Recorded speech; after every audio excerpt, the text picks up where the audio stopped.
Dallas, I don't feel too well.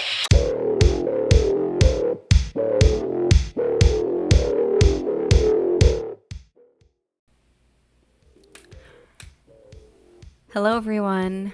I know it's been a while for this series, but I really wanted to make a video about She Works Hard for the Money. And this is a PDF that talks all about how women are paid comparatively lower than men in care work in particular, but it also focuses generally on the gender pay gap. And this study was confined to Europe specifically, so I don't know how applicable it is for the US, Canada, South America, Asia, Africa, or Oceania, but I thought it would make a good episode, so I'm here to do that. All right. So, number 1. And this is from the executive summary section. Low pay in health and social care. This study provides data confirming that workers in lower skilled health and social care assistant positions earn considerably less than the national average wage in their country. It also shows that the higher the proportion of women in the sector, the lower the average relative income. And this applies also to skilled nurses and midwives, as well as lower skilled assistant professions. I know what some of you may be thinking. If the work is low skill, that should equal low pay. But this is less an argument about keeping something fair and equal, and more so being a pragmatist. Simply put, especially for renters who don't want to live in rural towns with possibly little profitable work, there needs to be an understanding that wages must keep pace with expenses. Care workers have always been some of the most overworked and underpaid people in the entire career market. I understand that being a CNA only requires a few months of training and then passing a certification exam, but if that is a person's sole income, then it doesn't matter what you think they're worth, which I think is a weird concept in itself. It matters if that person can live a human life.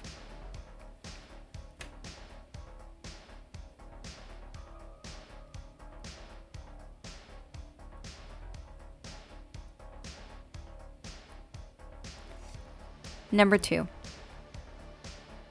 Firstly, there is an underfinancing of social care as a consequence of the reorganization and partial retrenchment of the welfare state, involving also privatization and commodification of the provisions of state services.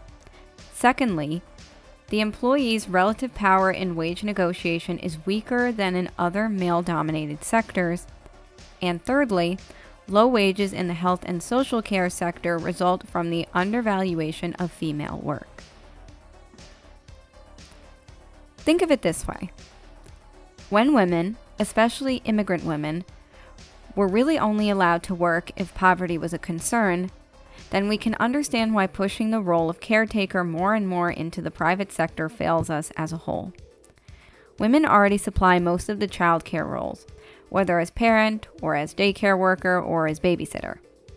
And on the medical side, they also represent the positions that are most bedside, including informally as adult caretakers for relatives, spouses, adult children, friends, etc.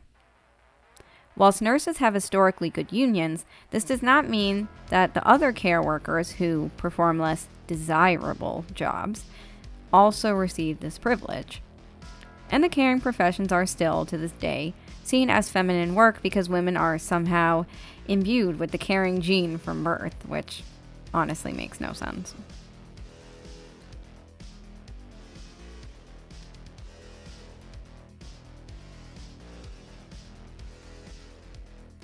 Number 3. Collective bargaining strategies. One of the most prominent, more short-term approaches to address the issues of low pay in female-dominated sectors is to pursue a collective bargaining strategy which prioritizes above-average pay increases for lower wage groups and/or typically female-dominated occupations. I suppose many of you are used to hearing this argument, but collective bargaining is genuinely one of the top ways to get more money. Yes, there is risk involved. You could overplay your hand and neglect to get your demands met, but it's worth a shot. And hazard pay, which was a COVID necessity for healthcare workers, would not have happened without strong bargaining tactics. Safe patient-to-staff ratios are essential, and we often see picket lines forming around this general topic because its importance cannot be overstated. At the end of the day, money talks.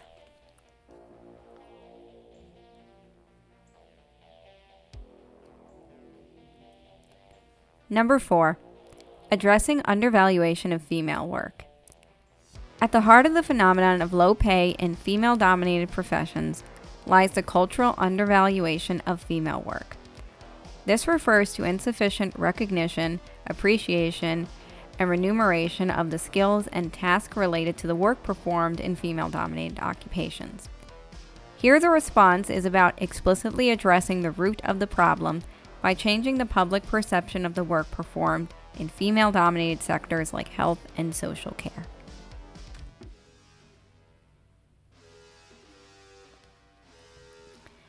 Similar to Highlight 2, the undervaluation of women's work is permissive, even in societies that try to prioritize DEI, diversity, equality, and inclusion.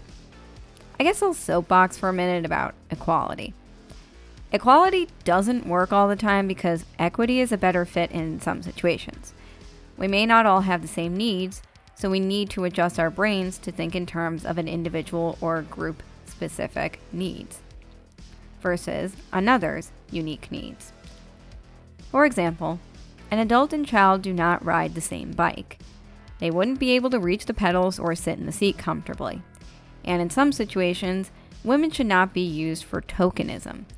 Having an LGBT woman of color as a drone pilot isn't a good thing. It contributes to crimes against humanity. Nobody should be in that position, frankly, whether male, female, or otherwise. But anyway, the work of a woman, whether she does escort work or if she's a cook or if she makes clothes or is a nurse or does any other pink job, it's always going to play second fiddle because the work is seen as easy, degrading, dirty, unnecessary, not serious, etc.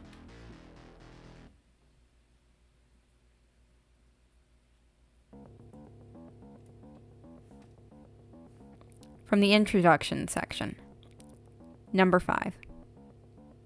The gender pay gap in Europe is 16%. In the health sector, for instance, women work as nurses in much higher proportions than men, but are paid less than physicians, among whom the proportion of men is much higher than women. Women are overrepresented in occupations and sectors such as education, health and social work, or retail, where pay tends to be lower than sectors with the largest share of men's employment, such as construction, manufacturing, and transport.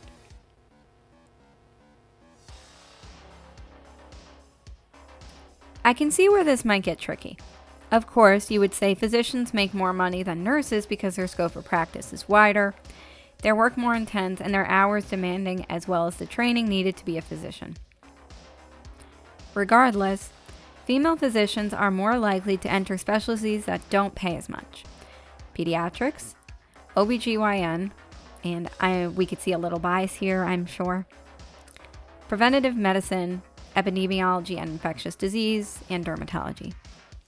Derms and plastic surgeons, also specialties with a lot of women, make a bit more money, especially those doing Mohs, but I digress. Interestingly enough, most community health workers, those who assist patients in navigating the healthcare system and taking care of community health needs, are majority women and have a lot of people of color. They are paid little. Non-healthcare workers like nannies, retail workers, social workers, therapists, cleaners, etc. are usually women, with retail workers being a bit of an exception where we see more stratification of genders. Note how all of these are usually perceived as being entry jobs or busybody jobs.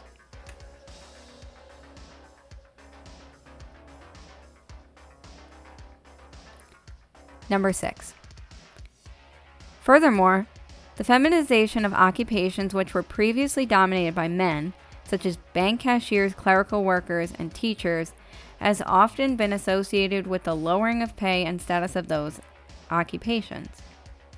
This shows that systematic undervaluation of women's work is at the heart of the persistent gender pay inequalities, i.e., the insufficient appreciation and remuneration of the work performed by women in specific jobs, occupations, or whole sectors.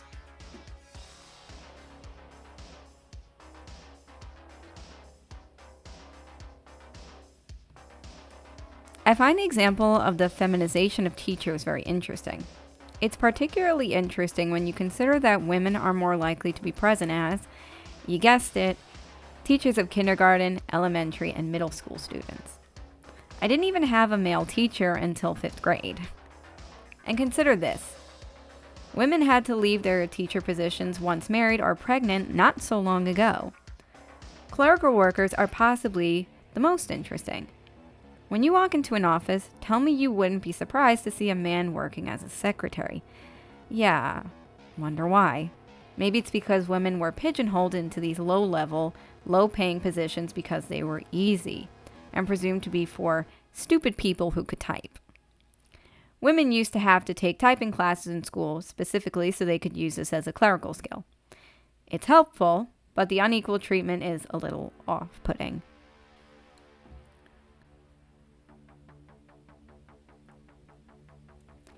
Number 7. The key role in tackling the problem of low pay in female-dominated sectors lies within the trade unions and employers who determine wages through collective bargaining.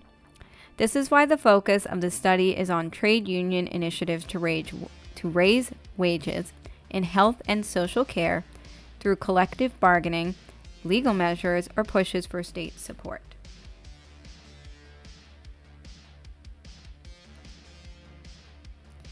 This is pretty self-explanatory, but I want to say in brief that public, non-state support is just as important as state support. Neighbors are just as important as politicians. They just live closer and influence the HOA.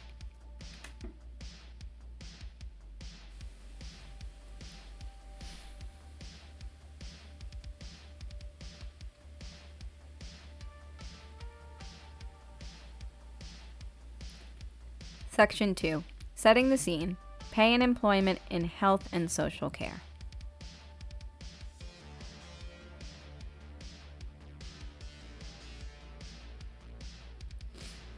Number 8. The proportion of female workers is 80% or more for both occupational groups in most of the countries covered. In the 3 Baltic countries and the Czech Republic, the proportion of women in the skilled groups of nurses and midwives even reached almost 100%. The exceptions, those with a female share below 80%, are Italy with 76%, Luxembourg with 77%, and Portugal with 79%.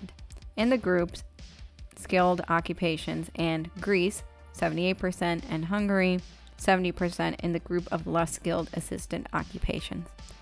If anything, the proportion of female employment in the sector has increased. Needless to say, women statistically stay pigeonholed into these low-paying professions, and it's almost unthinkable, at least in Europe, to find a man who performs social care or nursing. Now, is there a problem with these trends on a purely numerical basis? Well, not at all. Women can and should feel free to pick whatever job they wish, feminine or not. However, the ease and social expectation of getting into these positions that have historically favored women is restrictive on the woman who wants to pursue other avenues. If she would like to become an engineer or physicist, how difficult might that be in an environment that is socially ill-equipped to have her? What kind of bias and lack of support may she face?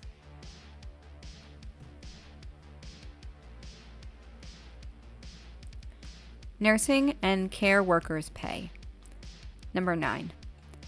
Hourly wages, for instance, are an insufficient measure to tell how workers fare economically, as the amount of their monthly income depends on both hourly wages and working hours. Furthermore, absolute figures on wages are difficult to compare across countries without accounting for living expenses.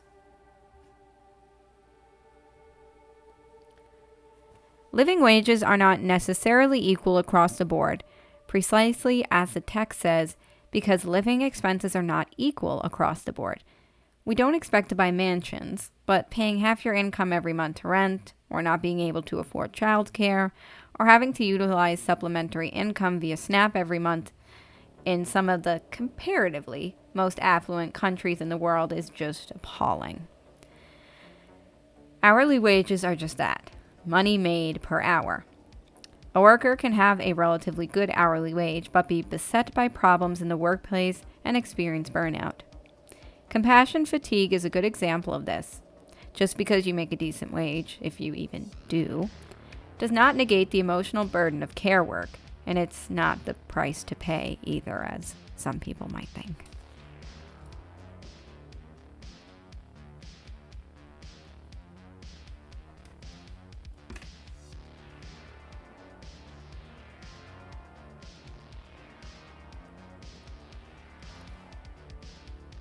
Number 10.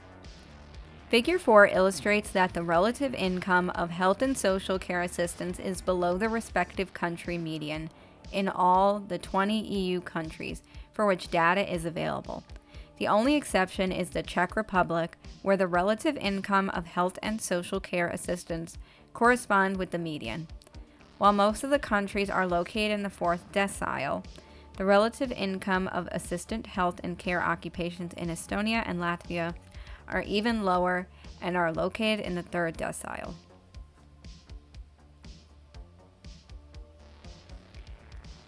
Out of 20 countries surveyed and analyzed, the data shows only one that even makes the median, the others falling below the value, even far below it in rare cases. Again, you may say that this is the price to pay for being an assistant, but I disagree.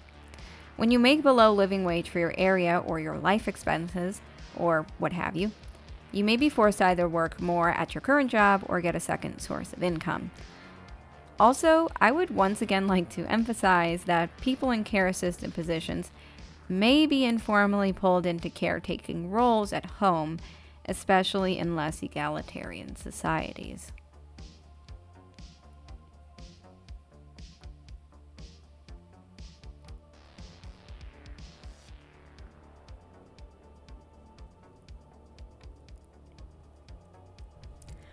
Number 11. The country with the smallest difference is Germany, which could be an indicator for the most egalitarian wage structure in the sector among all the countries. Given the fact that in Germany the relative income of both groups is located at the bottom of the table, it could, however, also indicate the need to significantly raise wages for both groups.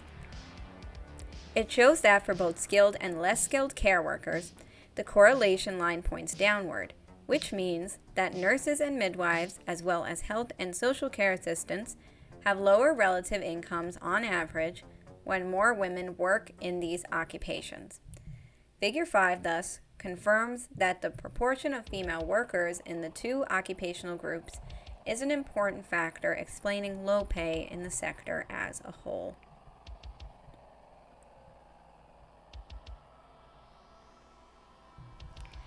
Germany may be dividing the income out equally, but this means little when your egalitarian mindset is giving people equally bad pay and keeping them entrenched in struggle. That tactic does nothing, only shows a performative strategy that gives lip service to maligned workers. Even among nurses, CNAs, and midwives, one would assume they should receive the most because they, help deliver and care for newborn babies, a pretty essential service. The data shows that it's not the positions themselves that dictate their low pay ceiling.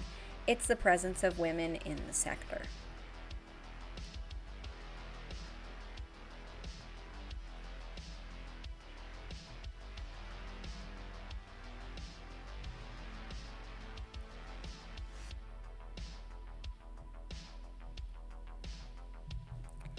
Section 3. Explaining low pay in the health and social care sector. Number 12. Leaving aside the notoriously difficult problem of adequately measuring productivity in personal services, this argument is based on the assumption of a gender-specific division of labor in households according to which men specialize in paid work and invest more in job-specific skills, whereas women spend more time on child-rearing and housework and therefore specialize in more family-friendly occupations that demand less effort and training. This is the number one perceptual problem, and we reinforce it every day when we delegate to women the easy tasks, assuming off the bat that they should not work as hard as men. Now, I can definitely get behind wanting to not strain and struggle needlessly, and like I said before, certain jobs should not be done by anyone, regardless of their gender. But the point still stands that you don't see as many stay-at-home dads as you do stay-at-home moms. There's still that inherent sin that creeps into our heads from time to time. Productivity in the house is not as good as productivity outside the house because it doesn't make money. Some household tasks are even deemed for men or for women, which is a strange idea to me because who gives a hoot? Who does what, as long as it gets done and you divvy up the tasks. But some people still want that division to fall along gendered lines. Going back to the family-friendly work, demands less effort and training, apparently. What a perfect excuse to have a woman stay at home with the kids, right?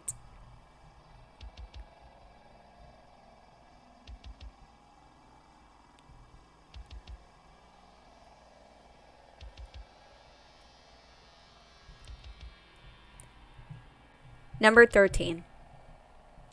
In a nutshell, this approach, which draws heavily on school of thought known as New Household Economics, explains lower wages in female-dominated sectors with the personal choice of women who opt for lower-paid jobs that facilitate the combination of paid work with household responsibilities. This gender-specific division of labor lends to a weaker attachment of women to paid work, which in turn creates less incentives for employers to invest in the skills and training of their female employees. However, it also means that married women with children in particular tend to choose jobs that compensate for low wages with more family-friendly working conditions. This economic argument is highly questionable. First of all, as Grimshaw and Rubery pointed out, the explanation is based on a highly stereotypical view of women's attitude and behavior that do not match recent empirical evidence, which shows that women invest as much or more in human capital than men.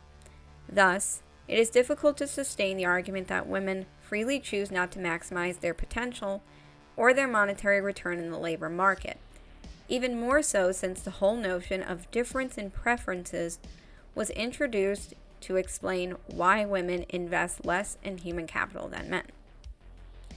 According to the analysis by Murphy and Osick, this approach also fails to explain convincingly why not only women with children, but also childless women and men earn lower wages when working in female-dominated occupations.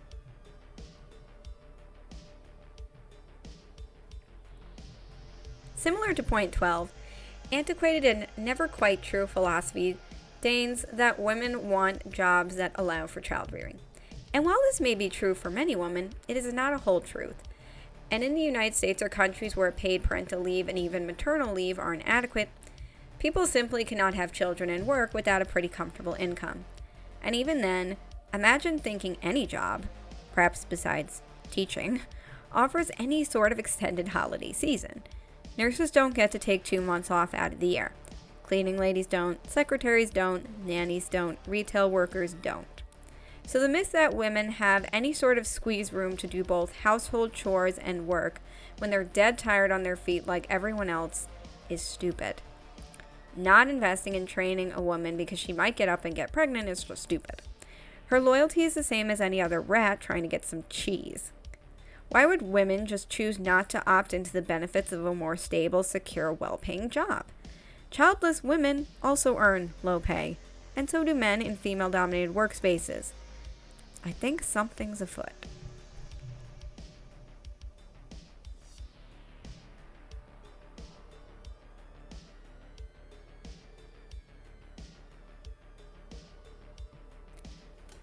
Number 14. However, due to the increased pressure on public spending, states are often no longer in a position to fulfill this function as guarantor of the public good character of social care services.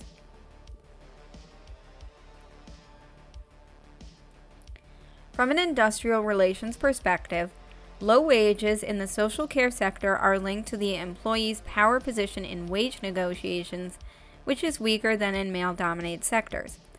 In the literature, this weaker bargaining position is often explained with reference to the so-called prisoner of love dilemma. This is a result of two inherent characteristics of care work. First, the asymmetrical character of care interactions in which the recipient of care activities is in many cases existentially dependent on the provision of care services, and second, the fact that a high level of trust, empathy, and at times genuine affection are often an integral part of professional care work and are also reflected in societal norms and expectations. As a consequence, for care workers, the well-being of the client often takes priority over the pursuit of their own interests in terms of higher wages and better working conditions. A study by Hussein of frontline long-term care workers in England illustrates that many employers use this specific occupational ethos of care workers to normalize poor wages as an integral part of care work, and even question whether those workers who challenge this perception are suitable to work in the care sector.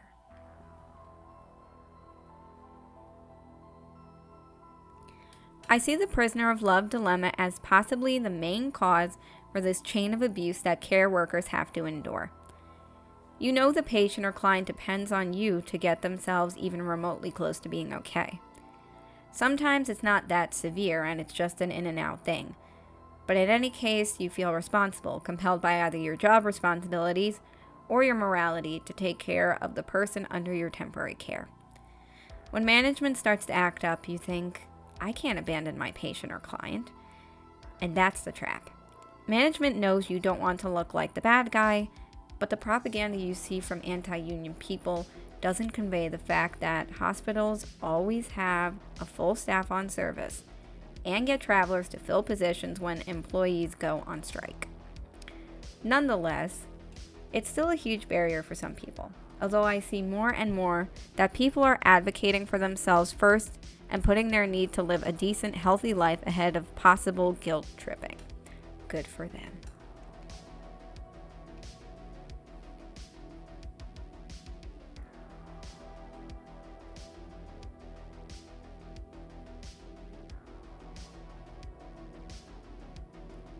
It is therefore the specific ethos of their occupation and the resulting attitude towards the well-being of their clients that tends to hamper care workers' willingness to pursue their interests via collective action, and that makes it difficult for them to ask for higher wages from people who are in need of their help.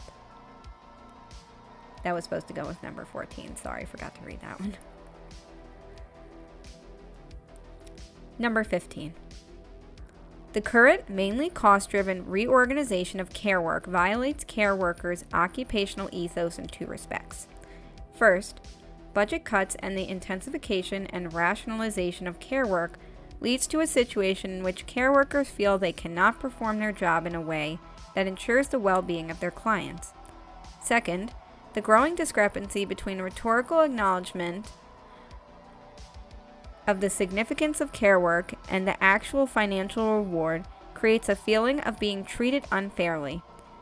In the most recent strikes in hospitals and childcare institutions in Germany, these two factors were essential in mobilizing care workers for collective action.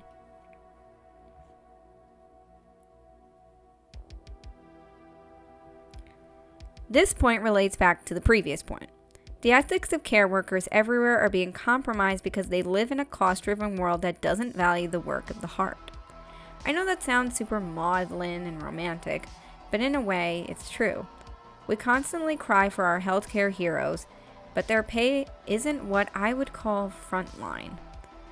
When you continually laud these people as the backbone of our society but treat them like dirt, then what kind of message does this send? It's manipulative, and healthcare workers should not be gaslit for saying so.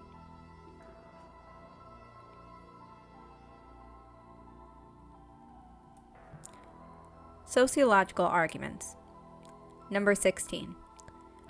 Work in typically female-dominated sectors and occupations is paid less than work in typically male-dominated sectors and occupations, regardless of work and qualification requirements and workload, simply because female work is perceived as less valuable than male work.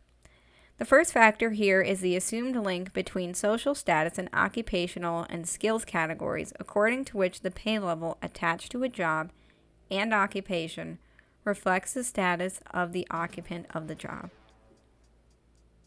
This means that care work is undervalued because of the widespread belief that the status of women in society is lower than the status of men, which in turn informs the perception of jobs predominantly performed by women as inferior to the jobs mainly performed by men. This is reinforced by the fact that care work has been traditionally performed by women at home and for free. The second factor is the gender stereotypical perception of the helping and caring character of these jobs and occupations, which are perceived as typically female. This means that the skills involved in performing health and care work are often not recognized and visible because they are often not formally certified and they are often considered as natural skills, deriving from women's essence as mothers and carers.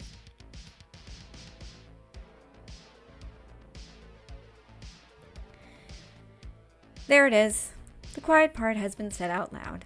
We think high pay should equal high status or good work, but we don't live in a meritocracy, despite what we are led to believe. This is the just world fallacy at work. People, unfortunately, do not get what they deserve, nor do bad faith actors deserve what they get. It's a very reductive way of thinking, and all the moral outrage in the world and demands to close the gender pay gap cannot dissuade people who think in these terms. Health isn't inferior. Taking care of your body and mind are not inferior. Caring, in general, despite what the apathetic cynics may tell you, is not inferior. Love is not feminine, and being of service is not feminine. Love is free, but your work should not be. Contrary to popular belief, girls do not emerge from the womb as nurturers. I've met some really cold-hearted women and some warm-hearted men. It's not a natural skill, and becoming a mother does not make you all fluffy inside.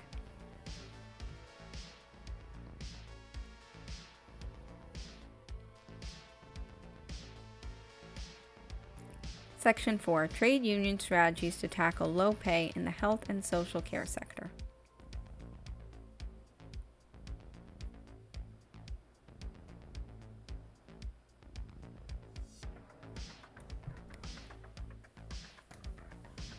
This will be the final highlight for this video, to be continued in part 2. Number 17. According to the union, one of the key challenges in closing the wage gap between female-dominated professions, such as nursing assistants and typically male-dominated professions in the manufacturing industry, is to address the negative wage drift which often exists in the care sector, where actual wages lag behind the wage increase stipulated in the agreement. Negative wage drift can be caused by many factors, but a key one is the fact that employers often replace experienced workers with younger, less experienced, and therefore cheaper workers.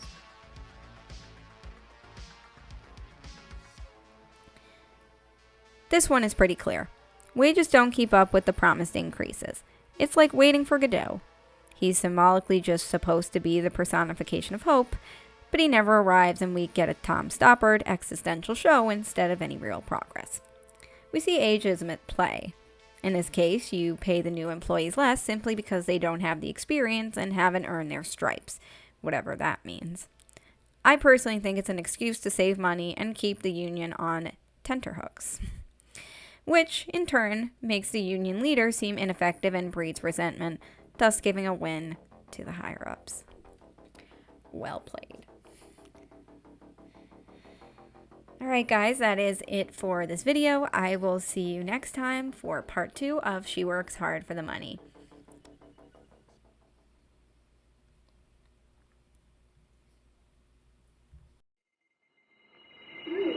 Eight, 2, 7, 5. 3, 8,